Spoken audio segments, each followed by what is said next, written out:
Hey, you guys, welcome. We are here for two-way conversations in mental health, brought to you by the Cognitive Center. I'm your host, Jovon Dangerfield, and I have a whale of a guest. I mean, this guy's like my brother, man. This guy, I think we're like separated at birth.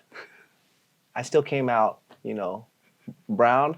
He's brown too. This is my guy. This is the vice mayor. This is the councilman for Ward 2, executive director. I like to call him a visionary. He works strong in development. He engages people. And he's just a good dude. He's also my best friend for the year 2023. I'm putting in an application for 24 to see if I can carry over. He says maybe. But I just want to introduce you to my man, dude, Andre Gonzalez. What's up? What's up, Jovon? Thank you so much for having me. Appreciate it. Gosh, I'm so excited, man. Jovon Dangerfield, is that your stage name or is that your birth name? You want me to give out the governments on the show? No. It is. Yes, Jovon Dangerfield is my actual real name. That's a great stage It's on name the too. ID and everything. Yeah. It's tight, right? I knew that, but Yeah. You can use it. Yeah, If that's you good. want. No, I'm glad to have you, man. Yeah. How are things been going with you? Everything's great. Life is good. Things are obviously very challenging at the city right now.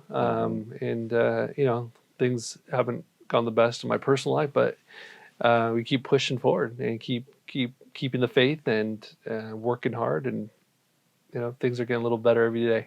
That hecka resonates with me, bro, because the more you serve and give out of self, it's like the more challenges you incur, and you're trying to deal with those challenges while still continuing to serve in your life too. People don't know when they're seeing you and you're wearing that smile that it's tough and you're fighting for this thing. So I'm proud of you, man. Well, no, I appreciate that. I mean, sometimes I know when I'm out in the community trying to address specific issues, there's a real sense of ownership for the problem, right? And understanding that, immediately my mind goes to like, what did I do or what did I fail to do as a policymaker, as a council member, as a leader that caused this to happen, right? And, that's both helpful and hurtful. It's helpful in that it really forces me to be honest with myself and how I can do better and how other people can do better at the city. But it also is hurtful in a way because it kind of gets in my mind and it stays there, and it's there's a lot of guilt associated with that, and it's not necessarily a productive form of energy.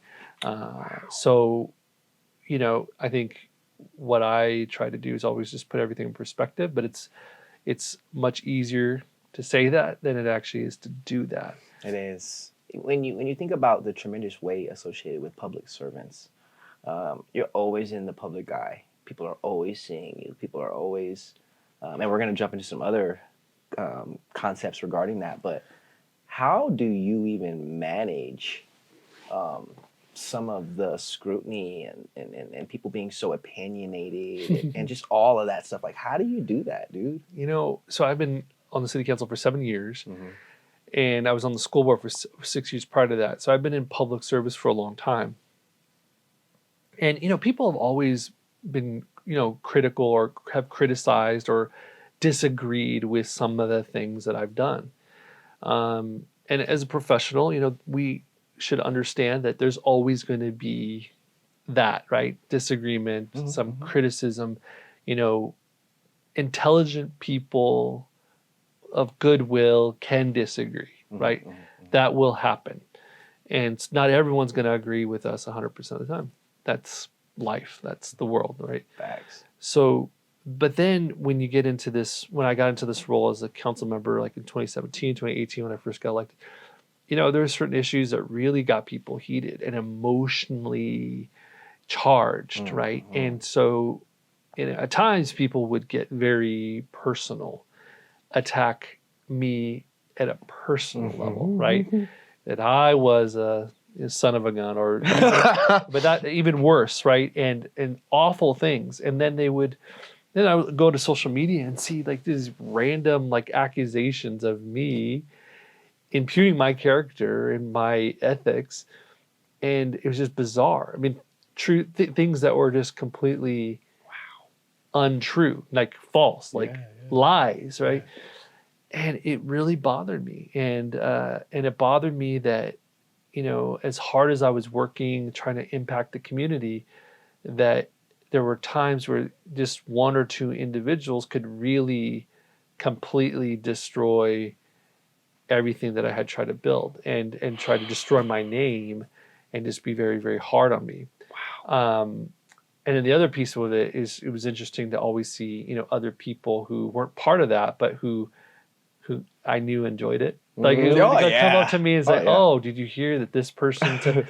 "Oh, I didn't hear that, but it's interesting that you Scumbag. that you stayed to listen to the whole show. It's yeah, it's interesting that you were there, and that you know, Did you have my back? Did you? Yeah, exactly, that type of thing. So, you know, that was kind of hurtful, especially when it was a quote unquote friend. But over time, I realized that, and it's probably like in 2019, 2020 area, where I came to this realization that either I had to deal with that, and work on really just putting that all away, all those critiques and stuff, and not internalizing it, because I would internalize it all, and everything would affect me. I remember one time I would go to, we were on a family vacation, all my siblings, went to the beach for a weekend, and I get this call from a guy who, you know, there was a fire in a parking lot, and some random person started this fire, and his car got on fire, and he was just livid, right? And he was just ripping into me, and that completely ruined my entire vacation, because You're supposed to be there decompressing. yeah, and because I felt responsible, I felt, you know, all my mind just kept racing of what else can we do? How can we address these things? How can, you know, what levers can we pull to get the city to be more responsive? But you know, looking back at a rational level, I mean, I was not responsible for that, and I, you know, one council member out of 7 in one city out of hundreds in the state, it can't be responsible for all of the societal problems that are affecting us. And so I had to realize that I had to do one or two things. One is either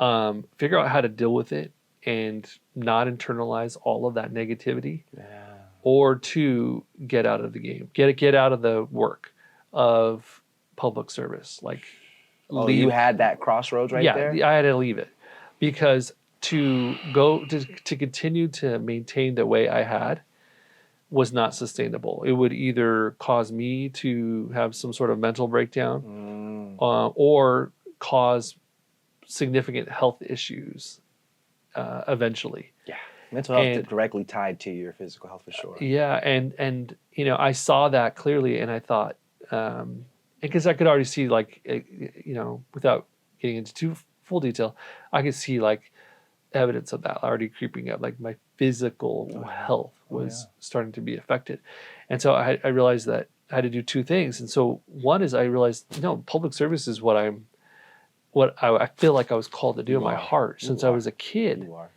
And I couldn't just leave it. So I knew that this was a challenge. This was going to be another mountain for me to climb, a growth area, you know, an area for me to really work on, kind of personal development, personal/professional development of how do I not allow this to get to me.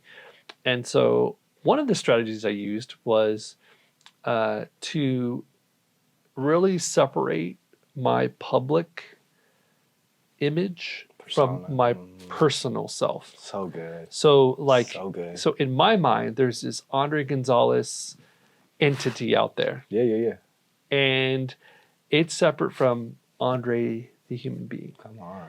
And not to be phony or anything like that, but it's just to kind of keep it, and it actually helps me out, because in one way, you know, all the critiques and everything, that's of the Andre Gonzalez, the entity, right? The LLC, right? But also all the praise, all the compliments, all the hype, that too, it also goes there.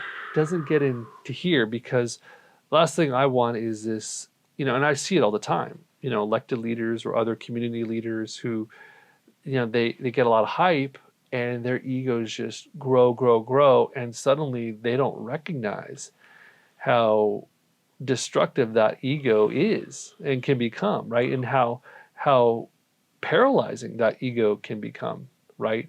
When someone actually believes their own, I used to say, to candidates who would run for office, rule number one, never believe your own BS. Like, never believe your own hype. Yes, your quality, yes, you're smart. Yes, you have certain assets. You have certain things that are made for you. Yes, you should be proud of those things. But but when the hype comes around, don't eat that up. Because I stopped watching my own news clippings because of you telling me that, and it's been a benefit. Yeah, it has, bro. Yeah, I never watch my own news. Yeah, yeah, because the compliments or the critiques getting into your heart will both have an effect on either an inflated sense of ego, or of super big boy that nothing will feel. You could be on the news 4 times in 1 week, which we were last month, and I thought, yeah. Then I talked to you and you were like, nah. I was like, yeah, nah. So saying those things help. Now, do you consider yourself to be emotionally intelligent? 1 out of 10. 10 being like super emotionally intelligent. Yeah, probably 7 or 8.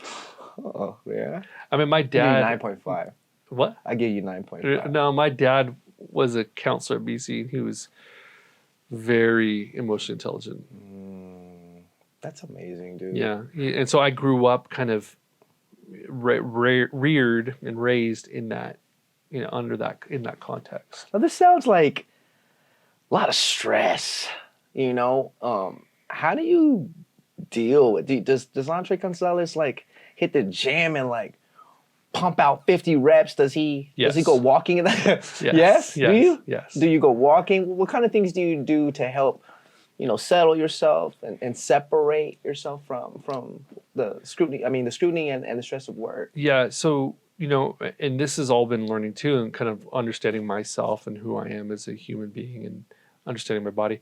But one is, physical activity and going to the gym, lifting weights, that's critical. Like that's really like basic. Like I have to do that. That's like recharging the battery, filling up the gas tank every day. You got to do it. Wow.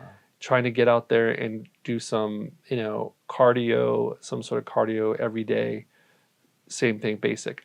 Now, there are days where I don't get there and I pay for it. Like I feel it energy-wise, I feel it, in my own psyche. I have to be physically active. I went to the gym this morning and I didn't have a lot of time, but I went for 30 minutes. And that's better than nothing because I knew that I'm going to have a long day. I got a city council meeting tonight. Going to have a long night.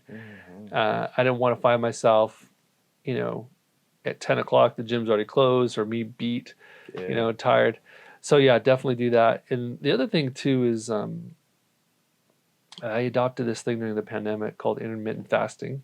I've heard, yeah. So for 18 hours, most days, not every day, for 18 hours, I will not consume any type of food or drink aside from water and coffee. Really? Has that helped you? That's helped me a lot. No way. It's helped me a lot. Yeah, I think I'd wither away and die if I didn't eat for 18 hours. Because I'm already like... Yeah, you probably would. Skinny. Yeah. Yeah. No, but it's been really good because it's helped me kind of clear my mind, really stay focused. But it also forces me to, kind of deny myself, and sometimes that has been helpful and kind of get mental clarity through that. It's a strong religious principle as well. Sure. So all across the world, I'm talking about from Buddhism, Christianity, I mean, you name it. The denial of oneself, to stay focused or consecrated.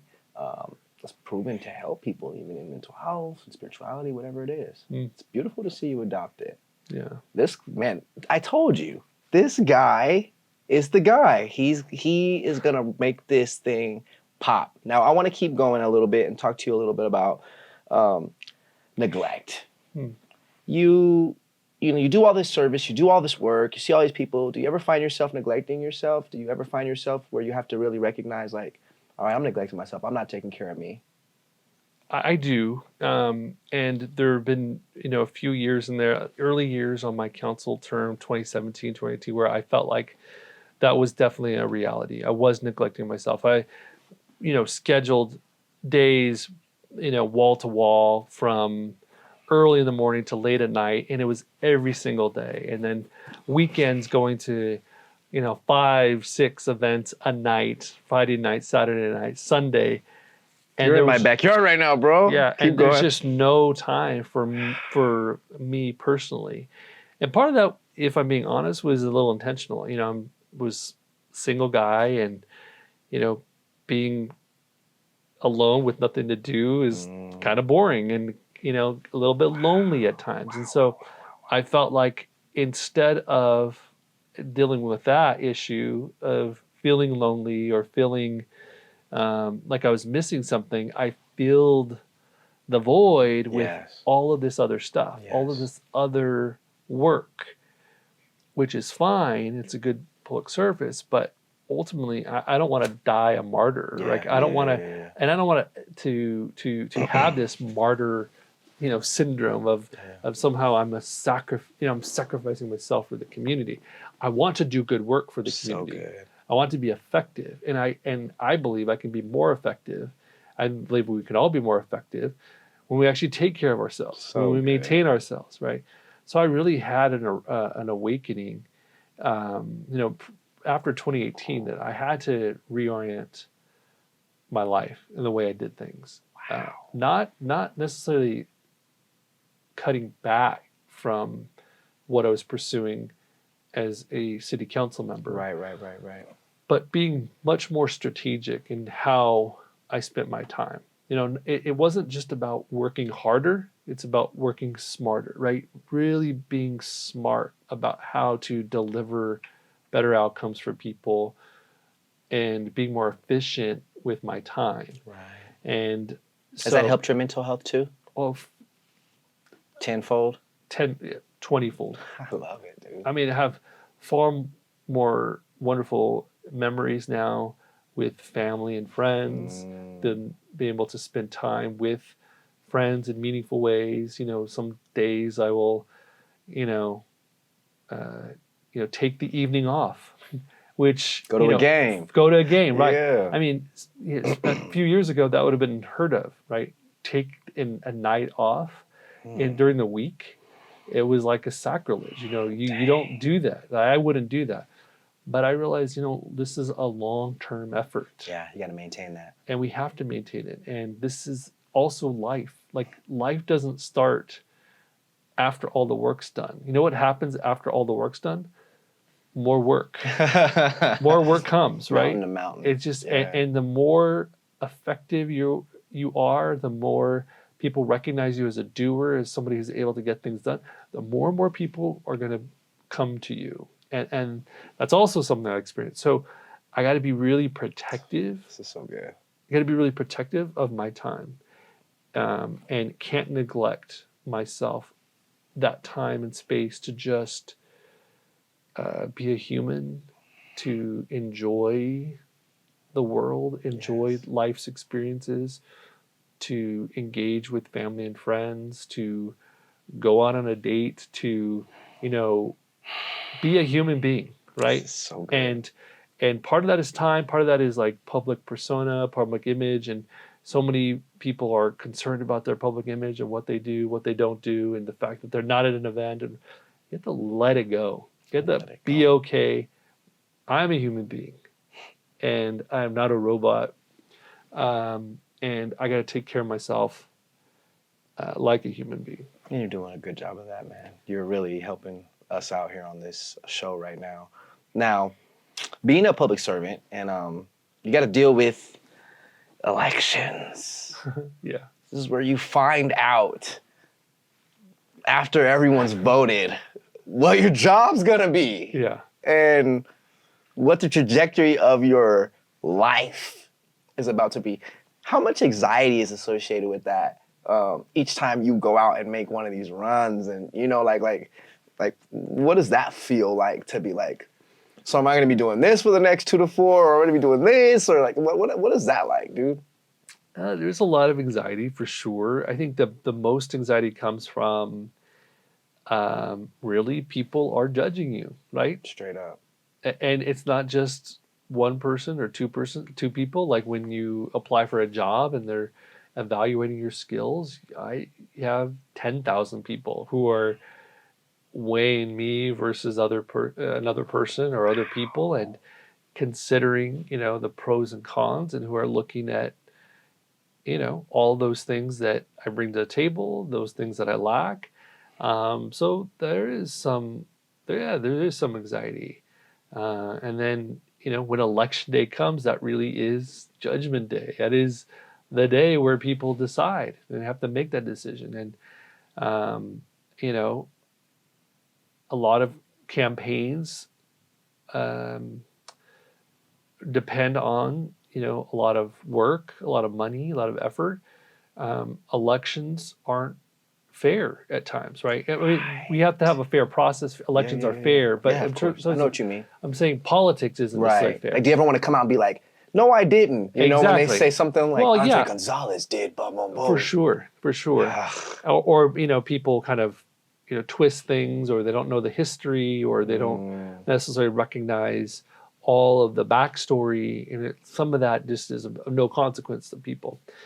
But what I was going to say is politics sometimes is not fair in that the winners aren't always the ones who are the smartest or are the ones who work the hardest Or love the people the most. or who love the people the most, have the biggest heart, or who care most about the community.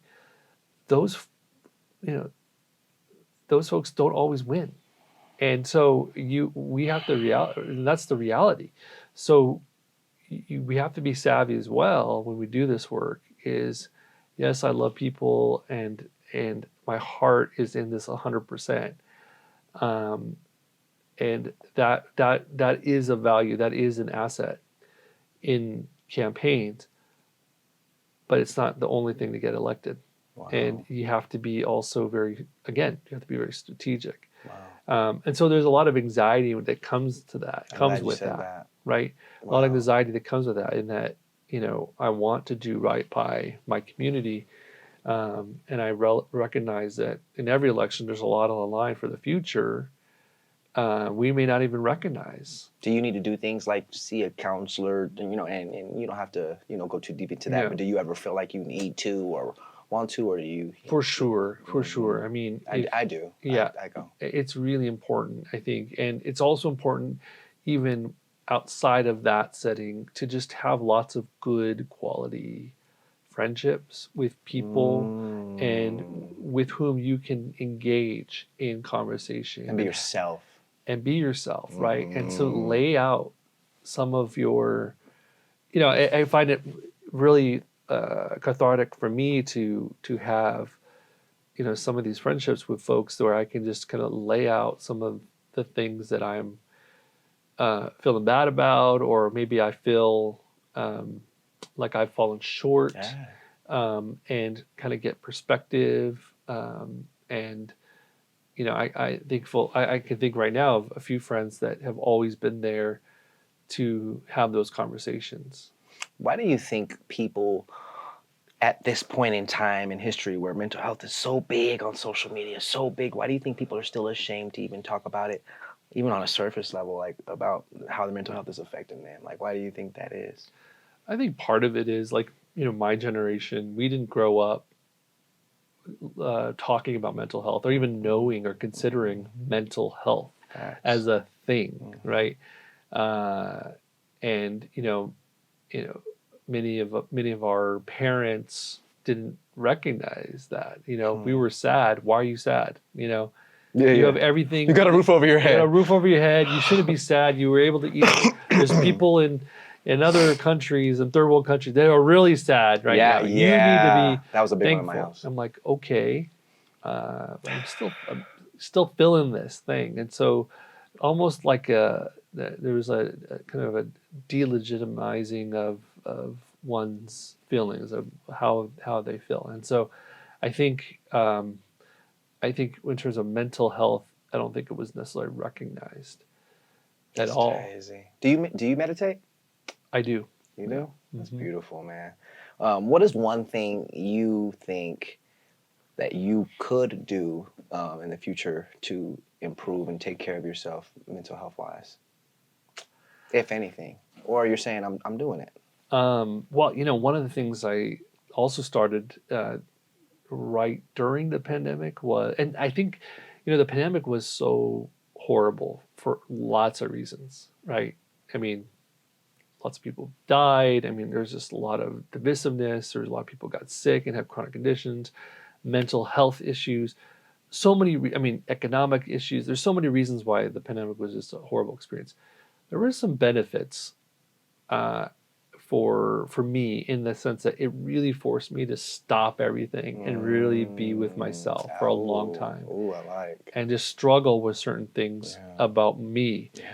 and wrestle with them. And one of the things that came out of that was I spent a lot of time going on hikes, hiking Wind Wolves, going to Mill Creek up here. And we have a lot of great Yeah, we do. We do. areas to take on some hikes that are just beautiful Wow. and within relatively short distances. I And like that. So, I've been able to do that. And that has been a real good time for me just to be with nature, to be with myself, to be with my own thoughts, to kind of process. I think sometimes I know for me, and I observe it in others, that we're just sort of we're just kind of like a big ball of undigested experiences, right? We haven't had a chance to really process or reflect on everything that we've been through or we've experienced. Wow. And so those hikes really allow me that opportunity to just spend time with myself. I love it, dude. That conversation is what two-way conversations in mental health are all about. Dude, your transparency, the genuine heart that you lead and speak with. I know you personally. You're the same cat.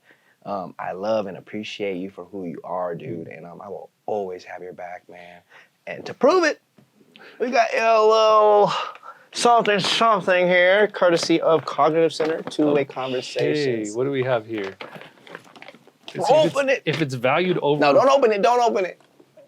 It's too special. Really? Yeah. No, you can. No, if it's valued over $50, I have to report it. All right. So this is a beautiful shirt. Yes. Okay. And as he holds that up and shows his love, you have just witnessed two-way conversations in mental health. We have many more episodes coming. We're doing great things in the city. You've been seeing us in your community. You're going to continue to see us because this is what it's all about. I'm your host, Jovon Dangerfield. This is my man right here, Andre Gonzalez. Thank you, guys. God bless. We're out.